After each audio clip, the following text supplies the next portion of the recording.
Good morning all of you. Bindeshwari classes में आप सभी लोगों का स्वागत है। आज हम लोग चर्चा करेंगे अर्थालंकार तथा उसके भेद पर। तो आइए हम लोग सबसे पहले देखते हैं कि अर्थालंकार किसे कहते हैं। उसके बाद हम लोग चर्चा करेंगे कि उसके कितने भेद हैं और हर एक भेद को हम लोग परिभाषा तथा उदाहरण के साथ अध्ययन करेंगे। अर्थालंकार, तो सबसे पहले हम लोग इसकी परिभाषा देख लेते हैं कि अर्थालंकार क्या होता है। तो अर्थालंकार यहाँ पे आपको लिखा हुआ दिखाई दे रहा है। तो यह दो शब्दों अर्थ धन अलंकार से मिलकर बना हुआ है।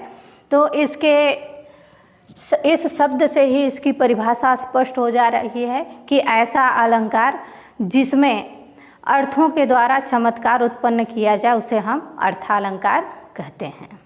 अर्थ के द्वारा जब काव्य में सौंदर्य उत्पन्न किया जाता है, चमत्कार उत्पन्न किया जाता है, तो उसे अर्थालंकार कहते हैं। अर्थात हम यह भी कह सकते हैं कि जब किसी पद को, किसी छंद को, किसी कविता को अर्थों के द्वारा सजाया जाए तो उसे अर्थालंकार कहते हैं। अब आइए हम लोग चर्चा करते हैं कि अर्थालंकार के कितने भेद हैं। अर्थालंकार के भेद पर चर्चा करने से पहले मैं आप लोगों को बता देना चाहती हूँ कि वैसे तो मुख्यतया अर्थालंकार के 5 ही भेद हैं, लेकिन जो हमारे 12वीं के विद्यार्थी हैं उनके सिलेबस में जो जितने भी प्रकार के अर्थालंकार हैं हम उन पर चर्चा करेंगे। तो आइए चर्चा करते हैं कि अर्थालंकार की। तो हम लोग चर्चा करते हैं अर्थालंकार के भेद पर। तो जो हमारे 12वीं के विद्यार्थी हैं उनके सिलेबस में यह 9 प्रकार के अर्थालंकार को पढ़ना है, उन्हें अध्ययन करना है। कौन कौन से हैं? उपमा अलंकार, उत्प्रेक्षा, रूपक, अतिशयोक्ति, दृष्टांत, संदेह, भ्रांतिमान, अन्वय और प्रतीक। यह 9 प्रकार हैं जो कि 12वीं के जो हमारे विद्यार्थी हैं उनको अध्ययन करना है। तो बारी बारी से हम लोग एक एक अलंकार की परिभाषा तथा उसका उदाहरण देखते हैं। तो सबसे पहले हम लोग देखते हैं कि उपमा अलंकार क्या है, इसकी परिभाषा क्या है तथा इसका उदाहरण क्या है। तो आइए अब हम लोग चर्चा करेंगे उपमा अलंकार पर। तो आइए हम लोग चर्चा करते हैं उपमा अलंकार पर कि उपमा अलंकार की परिभाषा क्या होती है। तो परिभाषा देखने से पहले हम लोग देखते हैं उपमा का अर्थ, कि उपमा का अर्थ क्या होता है। तो उपमा का अर्थ होता है समानता या तुलना। यह तो हो गया उपमा का अर्थ। जो उपमा शब्द है, उपमा शब्द का अर्थ होता है समानता या तुलना। तो अब इस शब्द के आधार पर, इस अर्थ के आधार पर हम लोग उपमा अलंकार की परिभाषा देखते हैं कि उपमा अलंकार की परिभाषा क्या है। तो जहाँ पर उपमेय की उपमान से किसी समान गुण या धर्म के आधार पर तुलना की जाए या समानता की जाए वहाँ पर उपमा अलंकार होता है।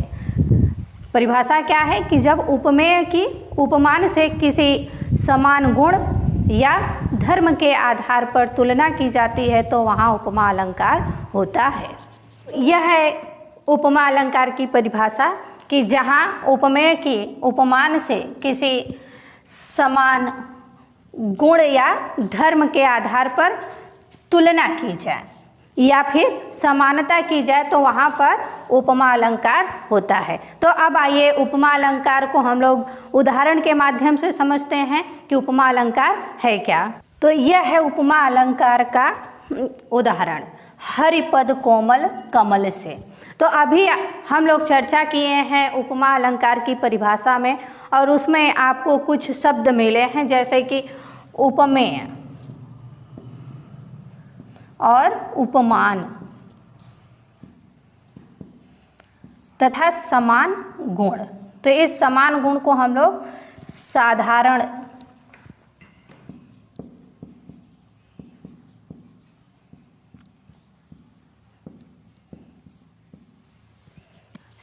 धर्म भी कहेंगे और इसके अलावा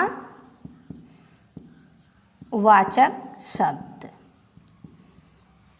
ये जो 4 शब्द हैं, उपमेय, उपमान, साधारण धर्म और वाचक शब्द, यह उपमा अलंकार के अंग माने जाते हैं।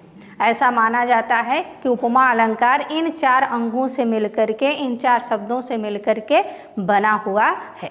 तो यह उदाहरण मैं इसलिए पहले लिखी हूँ ताकि आप उपमेय क्या है, उपमान क्या है, साधारण धर्म क्या है और वाचक शब्द क्या है, इसको अच्छी तरह से समझ लें। और इसको समझने के लिए इस उदाहरण के माध्यम से या इस उदाहरण से हम लोग इसको समझेंगे कि उपमेय क्या है, उपमान क्या है, साधारण धर्म क्या है और वाचक शब्द क्या है। तो सबसे पहले हम लोग देखते हैं कि उपमेय किसे कहते हैं। ठीक है, यह चारों शब्द क्या हैं, उपमा अलंकार के अंग हैं या तत्व हैं। इन चार शब्दों से ही मिलकर उपमा अलंकार परिपूर्ण होता है। तो सबसे पहले आइए उपमेय देखते हैं। तो उपमेय जिसकी उपमा दी जाए या तुलना की जाए उसे उपमेय कहते हैं। उपमान जिससे तुलना की जाती है, जिससे उपमा दी जाती है, वह उपमान होता है। अब बात आई कि साधारण धर्म क्या है, तो साधारण धर्म को भी हम लोग देख लेते हैं। तो साधारण धर्म क्या है इसको देखते हैं। तो उपमेय और उपमान में जो दोनों में जो समान गुण या धर्म होते हैं उसे साधारण धर्म कहते हैं। और वाचक शब्द क्या होते हैं इसको भी देख लेते हैं। वाचक शब्द वे शब्द होते हैं जो उपमेय और उपमान दोनों में समानता को प्रदर्शित करने के लिए प्रयोग किए जाते हैं। ठीक है, तो इस उदाहरण के माध्यम से हम लोग इन शब्दों को समझने की कोशिश करते हैं। तो यहाँ पे लिखा गया है हरिपद कोमल कमल से। अब इस वाक्य में उपमेय क्या है, उपमान क्या है, इसको हम लोग बारी बारी से समझेंगे। आपको बता दिया गया कि उपमेय क्या है, उपमान क्या है, साधारण धर्म क्या है और वाचक शब्द क्या है। तो आइए देखते हैं कि इस वाक्य में उपमेय क्या है। तो उपमेय आप लोग जानते हैं, अभी बताया गया कि उपमेय जिसकी उपमा दी जाए, जिसकी तुलना की जाए। और उपमान जिससे उपमा दी जाती है, जिससे तुलना की जाती है, वह उपमान होता है। और साधारण धर्म इन दोनों में जो समान गुण होता है, जो समान धर्म होता है, उसे साधारण धर्म कहते हैं। और वाचक किसे कहते हैं, इन दोनों के इस साधारण धर्म को प्रदर्शित करने के लिए जिन शब्दों का प्रयोग किया जाता है वह वाचक शब्द कहे जाते हैं। तो आइए इस उदाहरण में हम लोग देखते हैं कि उपमेय क्या है, उपमान क्या है, साधारण धर्म क्या है और वाचक क्या है। तो यहाँ पे आप देख रहे हैं कि लिखा गया है हरिपद कोमल कमल से। ठीक है, तो हरिपद, तो यह जो हरि है इसके कई अर्थ होते हैं। जैसे कि हरि का एक अर्थ होता है बंदर, दूसरा अर्थ होता है सिंह यानी शेर, और एक और अर्थ होता है विष्णु। तो यहाँ पर यह जो हरि शब्द लिखा गया है इसका अर्थ है विष्णु, और पद का अर्थ होता है पैर। तो यहाँ पे जो विष्णु के पैर हैं इनकी तुलना की जा रही है किससे, कमल से। ठीक है, तो जो हरिपद है यह हो जाएगा आपका उपमेय। क्यों उपमेय होगा, क्योंकि उपमेय ही क्या है, जिसकी तुलना की जाती है, जिसकी उपमा दी जाती है। तो हरिपद उपमेय हो जाएगा और उपमान क्या होगा, कमल। क्यों, क्योंकि अभी आपको उपमान बताया गया कि जिससे तुलना की जाए, जिससे उपमा दी जाए वह उपमान होता है। तो यहाँ पे हरि के पदों की किससे तुलना की जा रही है, कमल से, इसलिए कमल क्या हो गया, उपमान होगा। अब इसके बाद आप देख रहे हैं कि साधारण धर्म। तो साधारण धर्म किसे कहा गया, किसे कहते हैं, अभी आपको बताया गया कि इन दोनों में जो समान गुण होता है, जो समान धर्म होता है, उसे साधारण धर्म कहते हैं। तो दोनों में क्या समानता दिखाई दे रही है, यह कोमल। तो यह क्या हो जाएगा, कोमल आपका हो जाएगा साधारण धर्म। और वाचक शब्द क्या है, यह आपको क्या बताया गया कि इन दोनों की जो समानता है, समानता को प्रदर्शित करने के लिए जिन शब्दों का प्रयोग किया जाता है वह वाचक शब्द होते हैं। तो यह से, यह क्या हो जाएगा, यह वाचक शब्द हो जाएगा। ठीक, तो अब शायद आप लोगों को समझ में आ गया होगा कि उपमेय क्या है, उपमान क्या है, साधारण धर्म क्या है, वाचक शब्द क्या है। अगर नहीं समझ में आया तो इस उदाहरण के माध्यम से मैं पुनः बता रही हूँ कि इस उदाहरण में हरिपद उपमेय है, कमल उपमान है, कोमल साधारण धर्म है और से वाचक शब्द है। आपको बताया जा चुका है कि उपमेय जिसकी उपमा दी जाए, उपमान जिससे उपमा दी जाए, और साधारण धर्म उपमेय और उपमान में जो समानता होती है या जो समान गुण या धर्म होते हैं उन्हें साधारण धर्म कहते हैं। और वाचक शब्द क्या होते हैं?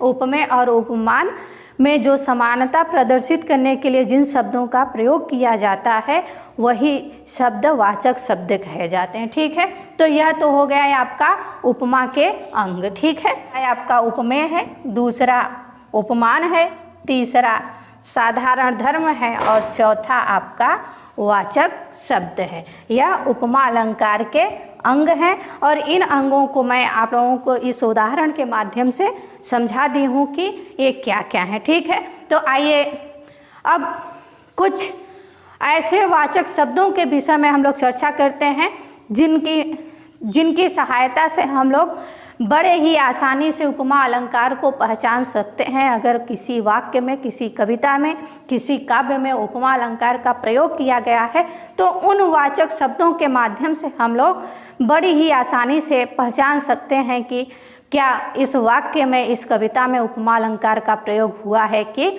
नहीं। तो वह वाचक शब्द कौन कौन से हैं यह मैं आप लोगों को बता देती हूँ। तो ये कुछ वाचक शब्द हैं जिनके माध्यम से हम यह बड़े ही आसानी से पता कर सकते हैं कि क्या जो काव्य पंक्तियाँ हैं उसमें उपमा अलंकार का प्रयोग हुआ है कि नहीं। तो कौन कौन से हैं?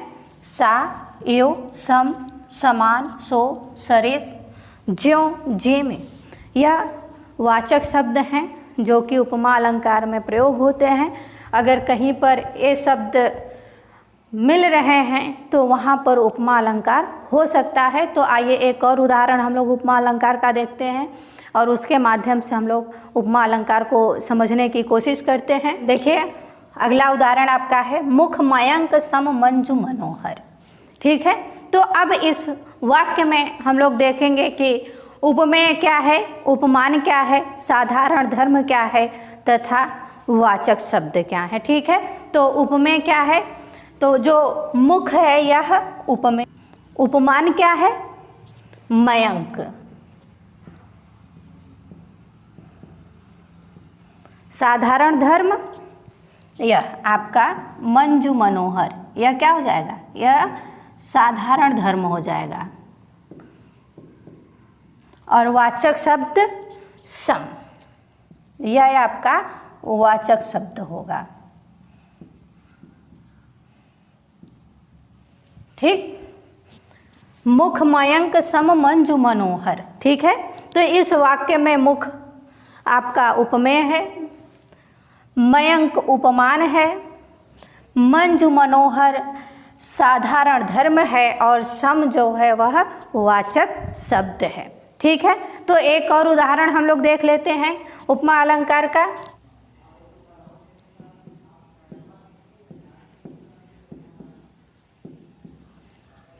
ठीक है, तो यह आपका हो गया नील कमल से सुंदर नयन। इस वाक्य में हम लोगों ने देखा कि उपमा अलंकार है, नयन उपमेय है, नील कमल उपमान है, सुंदर साधारण धर्म है तथा से वाचक शब्द है। तो अब आइए हम लोग चर्चा करेंगे उपमा अलंकार के भेद पर, उसके प्रकार पर। तो उपमा अलंकार के मुख्यतया दो भेद होते हैं। कौन कौन से? पूर्णोपमा और लुप्तोपमा। तो मैं अब आप लोगों को बारी बारी से बताऊंगी कि यह पूर्णोपमा क्या है और लुप्तोपमा क्या है। तो आइए अब हम लोग चर्चा करते हैं उपमा अलंकार के भेद पर, उसके प्रकार पर। देखते हैं कि पूर्णोपमा अलंकार क्या है और लुप्तोपमा अलंकार क्या है।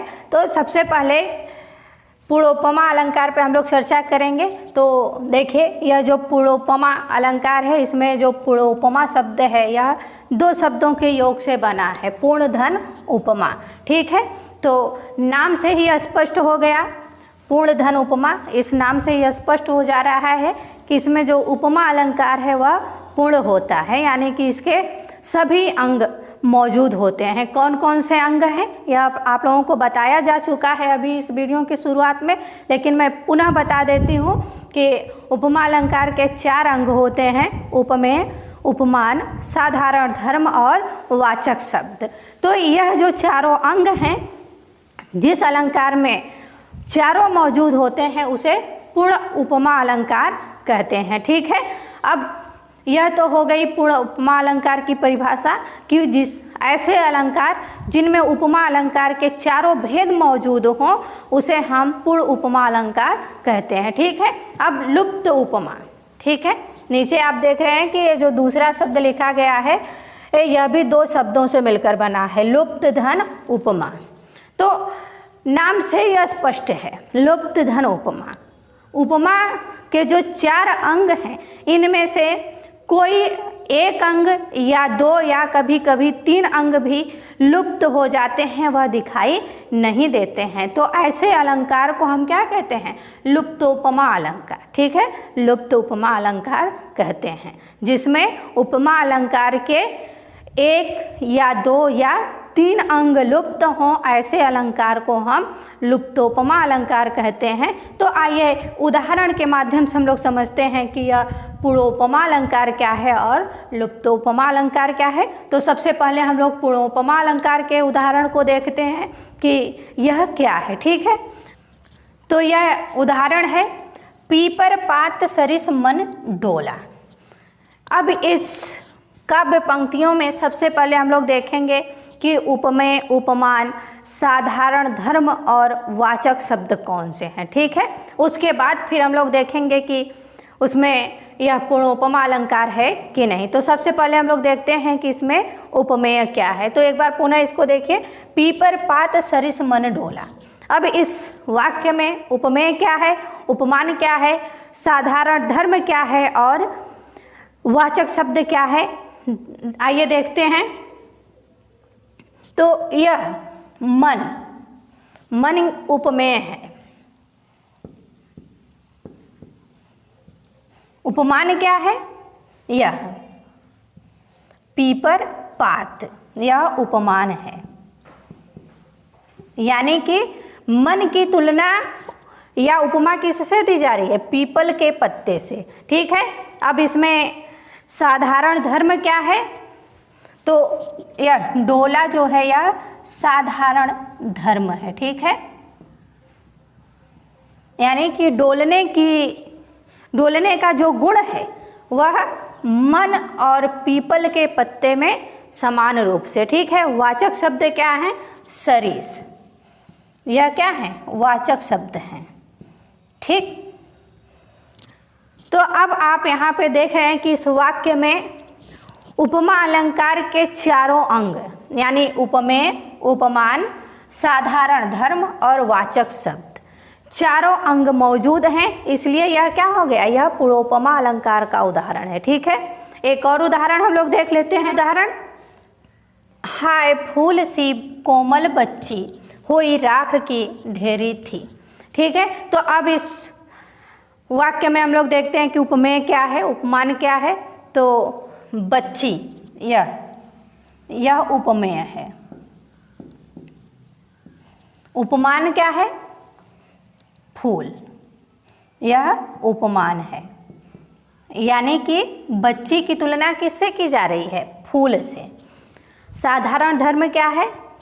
कोमल।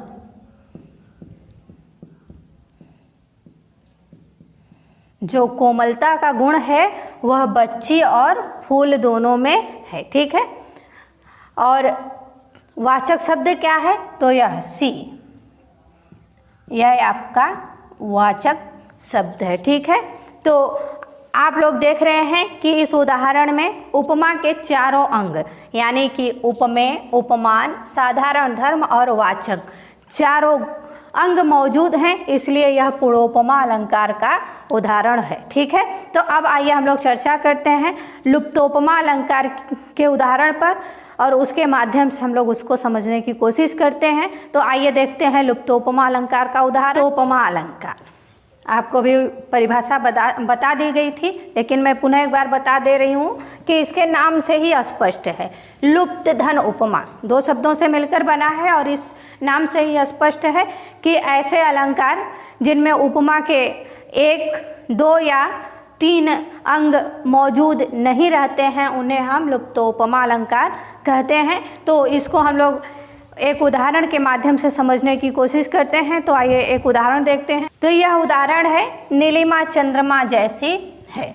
ठीक है, अब इस वाक्य में हम लोग देखते हैं कि क्या उपमा के सभी अंग मौजूद हैं कि नहीं। तो देखिए इस वाक्य में नीलिमा जो है यह आपका उपमेय हो जाएगी, उपमान क्या होगा, चंद्रमा।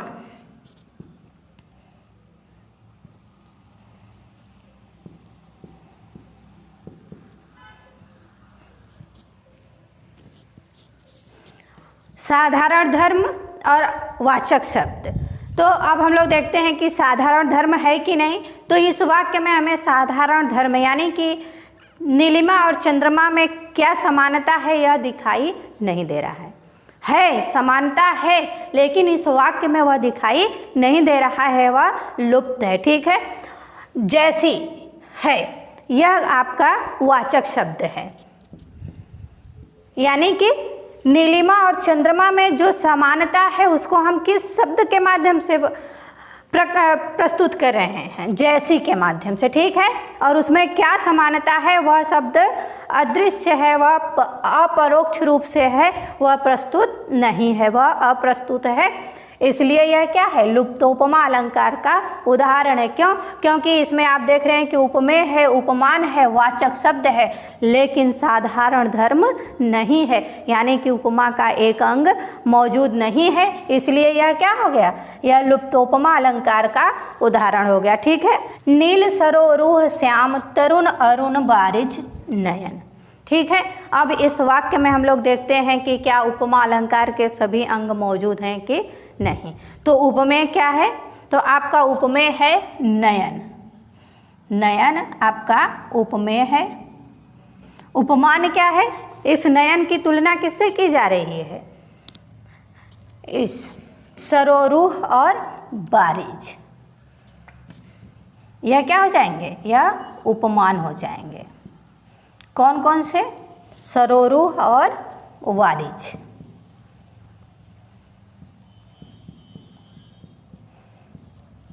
ठीक, ये दोनों आपका उपमान हो गए। अब साधारण धर्म और वाचक शब्द बचे। आपको उपमेय मिल गया, उपमेय नयन है, नयन की तुलना या उपमा वारिज और सरोरुह से की जा रही है।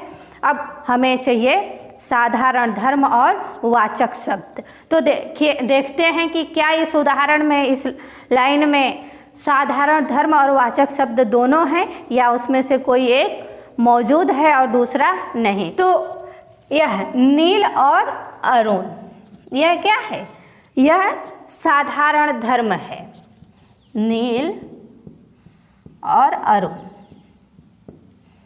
यह साधारण धर्म है। तथा जो वाचक शब्द है, दोनों में समानता प्रदर्शित करने वाला जो शब्द है वह मौजूद नहीं है। ठीक है, इसलिए यह उदाहरण लुप्तोपमा अलंकार का उदाहरण है। क्योंकि इसमें उपमा अलंकार का एक अंग वाचक शब्द मौजूद नहीं है। ठीक है, तो अब हम लोग चर्चा करते हैं अगले अलंकार पे। तो अब हम लोग चर्चा करेंगे उत्प्रेक्षा अलंकार पर। उत्प्रेक्षा अलंकार क्या है, इसकी परिभाषा क्या है तथा इसका उदाहरण क्या है। तो हम लोग अब उत्प्रेक्षा अलंकार पर चर्चा करते हैं।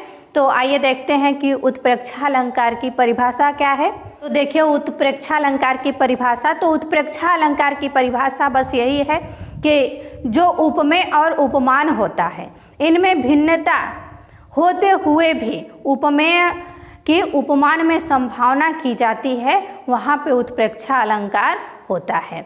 उपमेय और उपमान में हम जानते हैं कि भिन्नता है, फिर भी भिन्नता होते हुए भी उपमेय में उपमान की संभावना कर ली जाती है और वहाँ पर उत्प्रेक्षा अलंकार होता है। ठीक है, तो परिभाषा देख लेते हैं कि जहाँ पर उपमेय और उपमान की भिन्नता जानते हुए, यानी कि हम लोग यह जानते हैं कि उपमेय और उपमान दोनों में भिन्नता है, फिर भी क्या किया जाता है, उपमेय में उपमान की संभावना कर ली जाती है, यानी कि उपमेय की उपमान में संभावना या कल्पना कर ली जाती है। और वहाँ ऐसा जब होता है तो वहाँ पे क्या होता है, वहाँ पे उत्प्रेक्षा अलंकार होता है। ठीक है, तो आइए अब उत्प्रेक्षा अलंकार को एक उदाहरण के माध्यम से समझते हैं कि यह उत्प्रेक्षा अलंकार है क्या। परिभाषा स्पष्ट हो गई कि उपमेय और उपमान दोनों में क्या होता है, भिन्नता होता है। भिन्नता होने के बावजूद भी क्या किया जाता है, उपमेय में उपमान की संभावना या कल्पना कर ली जाती है। ठीक है, उपमेय में उपमान की संभावना या कल्पना कर ली जाती है, वहाँ पे उत्प्रेक्षा अलंकार होता है। ठीक है, तो आइए इसको हम लोग उदाहरण के माध्यम से समझते हैं। ये उदाहरण देखते हैं। तरनि तनूजा तट तमाल तरुअर बहुछाए, झुके कूल सौ जल परसन हित मनहु सुहाए। अब इन काव्य पंक्तियों में हम यह देखेंगे कि क्या इसमें उत्प्रेक्षा अलंकार है कि नहीं। तो उत्प्रेक्षा अलंकार की अभी आपको परिभाषा बताई गई कि उपमेय में ही उपमान की संभावना कर ली जाती है या कल्पना कर ली जाती है। तो इस उदाहरण को स्पष्ट करने से पहले मैं आप लोगों को कुछ ऐसे वाचक शब्द बताना चाहती हूँ जिससे बड़ी ही आसानी से हम उत्प्रेक्षा अलंकार को पहचान सकते हैं कि क्या उस वाक्य में उत्प्रेक्षा अलंकार है कि नहीं। तो वह वाचक शब्द कौन कौन से हैं, तो मैं आप लोगों को पहले उन वाचक शब्दों को बता देती हूँ, उसके बाद इस उदाहरण को मैं स्पष्ट करूँगी कि क्या इस उदाहरण में उत्प्रेक्षा अलंकार है कि नहीं। तो आइए सबसे पहले हम उस वाचक शब्दों पर चर्चा कर लेते हैं।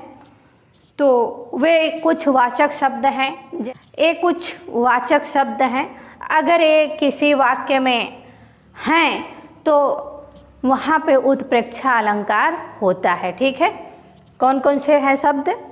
मनो, जनो, मानो, जानो, मनहु, जनहु, ये कुछ वाचक शब्द हैं। उत्प्रेक्षा अलंकार को पहचानने का एकदम साधारण सिंपल सा तरीका है कि अगर ये शब्द कहीं पर हैं, किसी वाक्य में लगे हुए हैं, तो वहाँ पर उत्प्रेक्षा अलंकार हो सकता है। ठीक है, तो अब आइए हम लोग अपने इस उदाहरण में आ जाते हैं और देखते हैं कि क्या इस उदाहरण में उत्प्रेक्षा अलंकार है कि नहीं। तो यह जो उदाहरण आप लोगों के सामने दिख रहा है, इस उदाहरण को, इस काव्य पंक्तियों को महाकवि भारतेंदु जी द्वारा लिखा गया है। और इस काव्य पंक्तियों में कवि यमुना के तट की, उसके किनारे की सुंदरता का वर्णन कर रहा है कि तरनि तनूजा तट तमाल तरुअर बहुछाए, झुके कूल सो जल परसन हित मनहु सुहाए। ठीक है, तो उत्प्रेक्षा अलंकार की परिभाषा है कि उपमेय में उपमान की संभावना या कल्पना कर ली जाती है। तो देखिए यहाँ पर उपमेय क्या है, उपमान क्या है, कैसे उपमेय में उपमान की संभावना की गई है, इस पर हम लोग चर्चा करते हैं। तो देखिए अगला उदाहरण है। मकराकृत गोपाल के सोहत कुंडल कान, धर्यो मनोहिय घर समरु लसत निशान। अब इस काव्य पंक्ति में उत्प्रेक्षा अलंकार है कि नहीं, इसको हम लोग देखेंगे। तो यह स्पष्ट करने से पहले, यह जो काव्य पंक्तियां हैं यह महाकवि बिहारी के द्वारा रचित हैं। और इन काव्य पंक्तियों में कवि श्री कृष्ण के कानों में जो कुंडल है, उस कुंडल की सुंदरता का वर्णन किए हुए हैं। और वह कुंडल कैसे हैं? मकराकृत। मकर का अर्थ होता है मछली, मछली के आकृति के कुंडल हैं। और वह कहाँ पे हैं? गोपाल के सोहत कान। गोपाल यानी श्री कृष्ण के कानों में सुशोभित हो रहे हैं, सुंदर लग रहे हैं। और उनको देख करके ऐसा प्रतीत हो रहा है, मनोहिय घर समरु लसत निशान। ठीक है, समरु का अर्थ होता है कामदेव, हिय घर। ठीक है, मानो हृदय रूपी जो घर है उस पर जो समरु है, जो कामदेव है, वह क्या कर लिया है? अपनी मछली के आकृति वाला झंडा फहरा दिया हो। ठीक है, मनोहिय घर समरु लसत निशान। हृदय रूपी घर पर वह क्या कर लिया है? विजय प्राप्त कर लिया है और कान रूपी दरवाजे पर वह मछली के आकृति रूपी झंडे को फहरा दिया है। ठीक है, तो इस काव्य पंक्ति में उत्प्रेक्षा अलंकार है और वाचक शब्द मनो भी है, इसलिए भी यह क्या है, उत्प्रेक्षा अलंकार का उदाहरण है। ठीक है, तो अब हम लोग चर्चा करें अलंकार पर। तो आइए अगला अलंकार देखते हैं, है अतिशयोक्ति अलंकार। अतिशयोक्ति अलंकार क्या होता है, तो इस पर हम लोग चर्चा करते हैं, इसकी परिभाषा देख लेते हैं। तो परिभाषा देखने से पहले हम लोग इस अतिशयोक्ति शब्द पर थोड़ा सा प्रकाश डाल लेते हैं। अतिशयोक्ति, इसमें यह दो शब्दों से मिलकर बना है, अतिशय धन उक्ति। यह अतिशय धन उक्ति।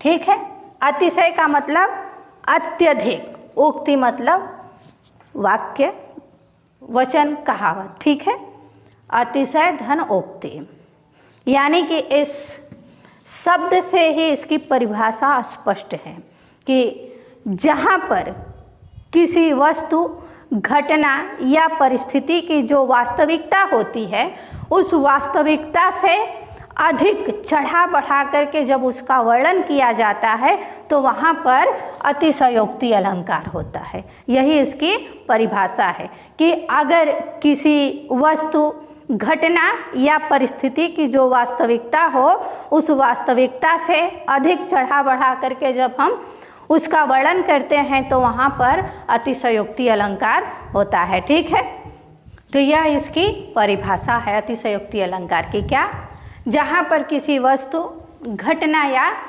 परिस्थिति की वास्तविकता का बढ़ा चढ़ा कर वर्णन किया जाए तो वहाँ पे अतिशयोक्ति अलंकार होता है। आइए अब इसको हम लोग एक उदाहरण के माध्यम से समझने की कोशिश करते हैं।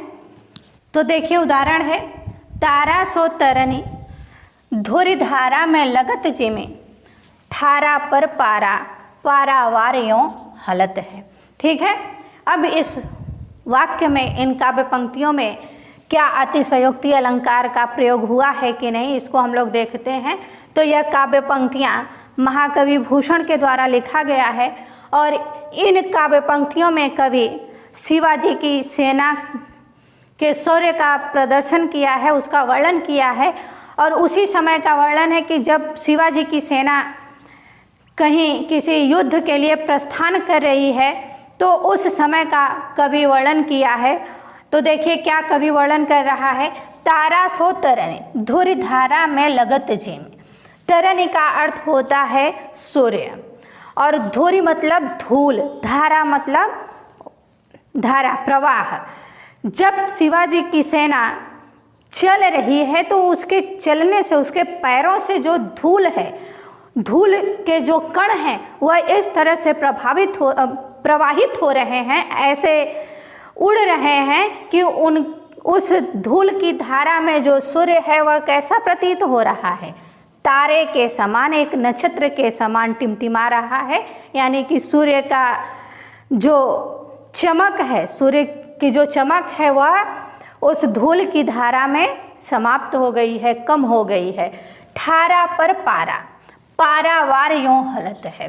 और जब सेना प्रस्थान कर रही है तो सेना के पैरों की धमक से जो पारावार, पारावार का अर्थ होता है समुद्र, जो पारावार है, जो समुद्र है वह यों हलत, हलत मतलब हिलना।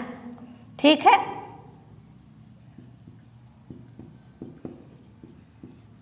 हिलना। समुद्र ऐसे ही हिल रहा है जैसे कि ठारा पर पारा, थारा का अर्थ होता है थाली।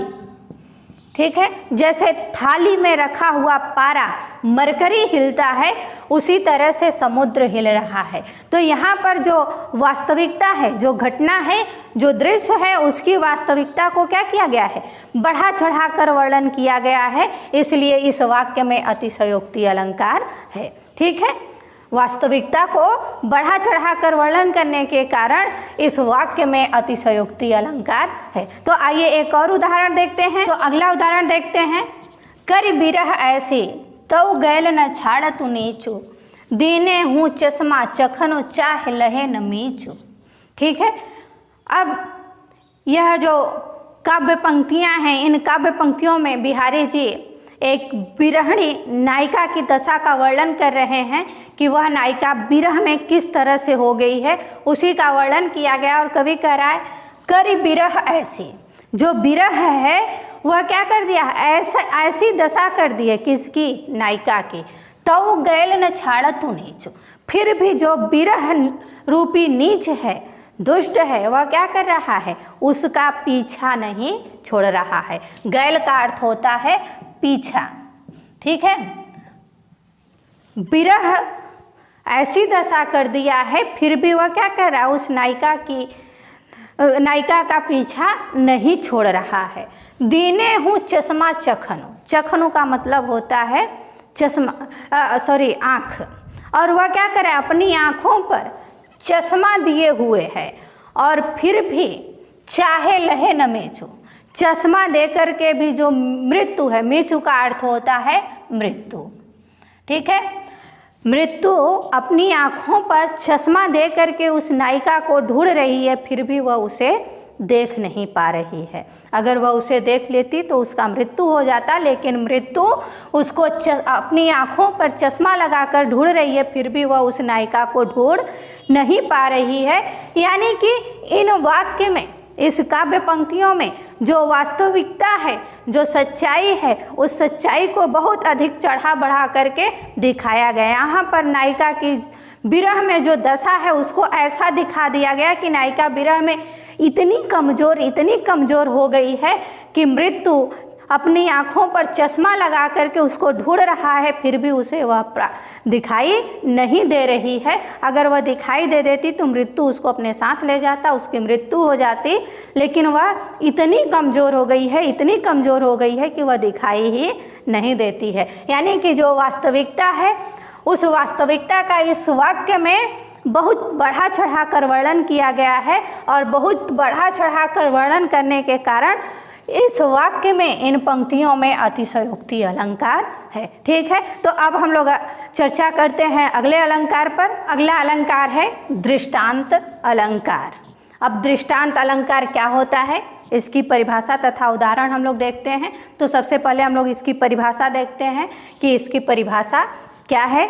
तो इसकी परिभाषा देखते हैं हम लोग कि वाक्य में जहाँ पर उपमेय और उपमान के साधारण धर्म में भिन्नता होते हुए भी उसमें बिंब और प्रतिबिंब भाव से समानता प्रतीत हो, वहाँ पर दृष्टांत अलंकार होता है।